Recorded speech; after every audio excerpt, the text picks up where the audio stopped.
Kuwi wis mending mergo maunah kuwi kedadian sing ora biasane. Meh mirip karo mah ning diparingno kanggo wong umum.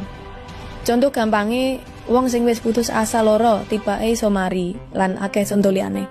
Pitulungan liyane sing paling umum yaiku donga sing dikabulno yen anjen donga kuwi apik kanggo awake dhewe.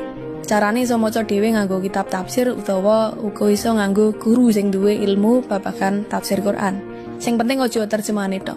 Dadi mung iku sing iso tak sampekno lur, sak banjure tergantung saka awake dhewe anggone nglakoni. Mergo sejatine awake dhewe iki uga lagi padha-padha sinau bareng kanggo napak dalan sing lurus. Muga-muga wae iso maringi manfaat. Wallahu alam bisawab. Matur nuwun wis gelem mirsani. Assalamualaikum.